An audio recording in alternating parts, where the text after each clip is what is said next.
திராவிட முன்னேற்ற கழகத்தின் தலைமையிலான மதச்சார்பற்ற முற்போக்கு கூட்டணி தமிழ்நாடு சட்டப்பேரவை தேர்தலை எதிர்கொண்டோம். இந்த கூட்டணியின் சார்பில் அதிமுக பிஜேபி கூட்டணியை தோற்கடிக்க வேண்டும் என்கிற நோக்கத்தோடு இந்த கூட்டணி செயல்பட்டது. எங்களுடைய நோக்கத்திலே நாங்கள் வெற்றி பெற்றிருக்கிறோம்.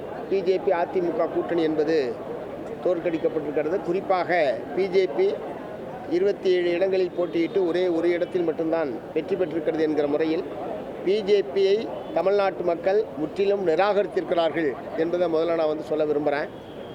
இந்த தேர்தல் பணியில் தொடர்ந்து நாங்கள் கூட்டாக செயல்பட்ட நிலையில் இன்றைக்கு மாண்புமிகு முதலமைச்சர் அவர்களை சந்தித்து மரியாதை நிமித்தமாக சந்தித்து கூட்டணி கட்சியினுடைய வெற்றிக்கு நாங்கள் நன்றியை தெரிவித்துக் கொண்டோம். மாண்புமிகு முதலமைச்சரிடத்தில் நன்றியை தெரிவித்துக் கொண்டோம்.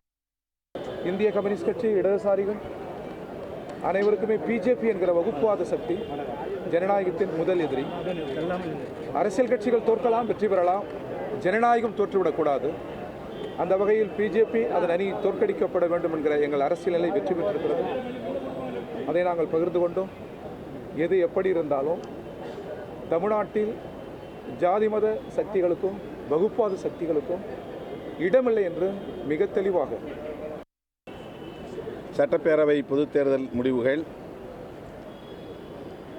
திமுக தலைமையிலான மதசார்பற்ற முற்போக்கு கூட்டணி ஆட்சி அமைப்பதற்கு ஏற்ற வகையில் வெற்றியை தரவில்லை என்றாலும்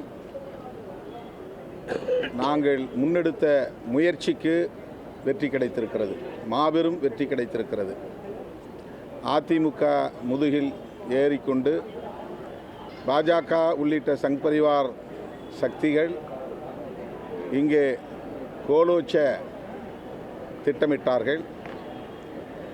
அதற்கு ஒருபோதும் தமிழ்நாடு இடம் கொடுக்காது என்கிற வகையில் திமுக தலைமையிலான மதசார்பற்ற முற்போக்கு கூட்டணி செயல் திட்டங்களை வரையறுத்து அதன் அடிப்படையில் நாங்கள் களமிறங்கினோம்.